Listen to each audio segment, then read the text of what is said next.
नमस्कार, मैं हूं Saurabh Mishra. Only news 24x7 में आपका स्वागत है। मोदी ने हिंदुओं के साथ नेहरू द्वारा किए गए विश्वासघात को सुधारने की पूरी तैयारी कर ली है। आपसे अनुरोध है कि आप इसे अधिक से अधिक शेयर करें। क्या आपने धारा 30 के बारे में सुना है? क्या आप जानते हैं कि धारा 30 का मतलब क्या है? क्या धारा 30 एक हिंदू विरोधी कानून है जिसे नेहरू ने, जी हां, मेरे पीछे चिपके बैठे थे नेहरू जी, इनको दिखाना जरूरी है। ये साहब नेहरू जी, मत देखिए, मोदी जी को देखते रहिए। खैर, मजाकिया लहजा था मेरा। खबर शुरू करते हैं दोस्तों। धारा 30 एक हिंदू विरोधी कानून है जिसे नेहरू ने अन्यायपूर्ण तरीके से संविधान में शामिल किया। जब नेहरू ने इस कानून को संविधान में शामिल करने का प्रयास किया तो सरदार वल्लभ भाई पटेल ने इसका कड़ा विरोध किया। सरदार वल्लभ भाई पटेल क्या कहते हैं वो भी सुनिए। उन्होंने कहा कि यह कानून हिंदुओं के साथ विश्वासघात है। अगर यह कानून संविधान में लाया गया तो मैं मंत्रिमंडल और कांग्रेस पार्टी से इस्तीफा दे दूंगा। आखिरकार नेहरू को सरदार पटेल के प्रतिरोध के सामने झुकना पड़ा। लेकिन दुर्भाग्यवश इस घटना के कुछ समय बाद ही सरदार वल्लभ भाई पटेल का अचानक निधन हो गया। पटेल की मृत्यु के पीछे मृत्यु के बाद नेहरू ने इसे तुरंत कानून को संविधान में शामिल कर लिया। संविधान संशोधित करके बाला साहब जी का, वही बाला साहब जिनके समर्थक नीली वस्त्र लिए घूमते हैं। अब जानिए धारा 30 की विशेषताएं क्या है दोस्तों। इस कानून के अनुसार हिंदू अपने सनातन धर्म की शिक्षा स्कूल और कॉलेजों में ना तो दे सकते हैं ना ही ले सकते हैं। बड़ी बात कही होगी ना कि भाई क्यों नहीं हो रहा है गीता ज्ञान हमारे स्कूलों में। अब ये अजीब नहीं लगता कि धारा 30 के तहत मुसलमान और ईसाई अपने धर्म की शिक्षा देने के लिए इस्लामिक मदरसा, ईसाई कॉन्वेंट स्कूल चला सकते हैं, लेकिन हिंदू अपने गुरुकुल या वैदिक शिक्षा पर आधारित पारंपरिक स्कूल नहीं चला सकते जो देश के मुख्य धर्म सनातन या हिंदू धर्म और संस्कृति को संरक्षित कर सके।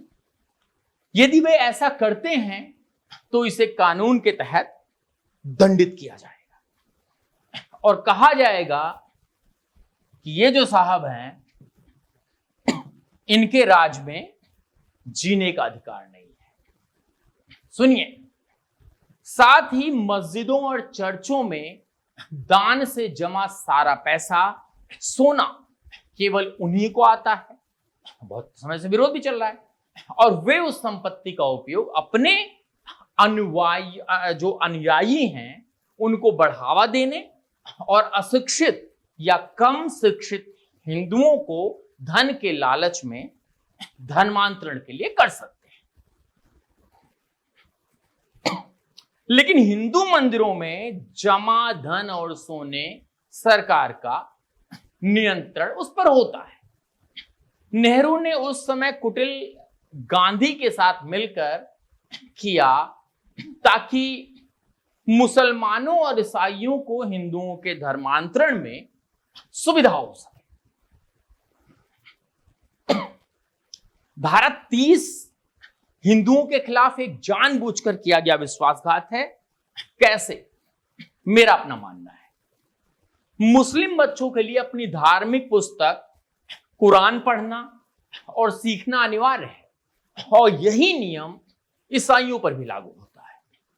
लेकिन हमारे हिंदुओं के बारे में क्या? हमें एक मात्र धर्म जो इस प्राचीन विज्ञान पर आधारित है सही समझाया भी नहीं गया और इसकी हमें समझ भी नहीं है। आइए आज हम सभी सनातन धर्म की रक्षा करें, इस वीडियो को समझें, नेहरू और उस कुटिल गांधी द्वारा किए गए इस अन्याय के बारे में हर जगह जागरूकता फैलाएं, क्योंकि धारा 30 के कारण हम अपने स्कूलों और कॉलेजों में भगवत गीता नहीं पढ़ा सकते, जबकि यह हमारा सनातन धर्म देश है। यदि आप इस वीडियो को देखकर इसे पसंद करते हैं और सनातन धर्म में विश्वास और स्नेह रखते हैं, तो कृपया करके जितना संभव हो सके उतना इसको साझा कीजिए, इतना इसको शेयर कीजिए। कम से कम 5 लोगों को संदेश द्वारा यह वीडियो जरूर भेजिए।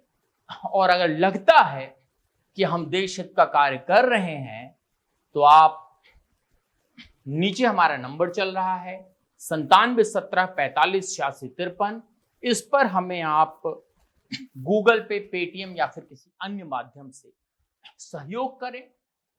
सहयोग नहीं भी करें तो इस वीडियो को इतना बढ़ा दीजिए कि धारा 30 के बारे में अमूमन ज्ञान तो हो जाए लोगों को कि ये है क्या, कैसा कुकर्म है, क्यों किया गया। मिस्टर मोदी, मैं पेन ले लेता हूं, मिस्टर मोदी अगर किसी भी संविधान में संशोधन करते हैं तो इनको हिटलर कहा जाता है। इन साहब ने जब ये कुकर्म किया तो इनको हीरो बनाया जाता है। ये हमारे देश के प्रधानमंत्री रहे, मैं इनको गलत नहीं कहूंगा, लेकिन धारा 30 लाने का क्या मतलब था? और अगर धारा 30 लाई गई तो धारा 30 में उन सब चीजों का भी उल्लेख होना चाहिए था। आप साफ कहते ना कि धारा 30 के मुताबिक हिंदू, मुस्लिम, सिख, ईसाई सबको अपने धर्म का पूर्ण अधिकार है। हालांकि हमारे संविधान में है। संविधान की अन्य चीजों को पढ़ेंगे तो इसको फेक बताया जा सकता है मेरी खबर को, और बहुत सारे बुद्धिजीवी ऐसा करेंगे भी। लेकिन मेरे कहने का मतलब है, मैं सेपरेट धारा 30 को लेकर चल रहा हूं। धारा 30 ने ऐसा कर दिया कि आप फ्री हो गए ना भाई। मैं देश के मुसलमानों को गाली नहीं दूंगा, ना तो उनकी गलती है भाई, उनका हक था, उन्हें मिलना चाहिए था, मिला। नेहरू जी जिंदाबाद, आपने बहुत बढ़िया किया। लेकिन हिंदुओं की आस्था के साथ खिलवाड़ करके आपको क्या मिला? आज मेरी उम्र जितनी भी है, शायद आपके इसकी वजह से मैं गीता का ज्ञान सही उम्र में नहीं ले पाया था, नहीं तो मैं लेता।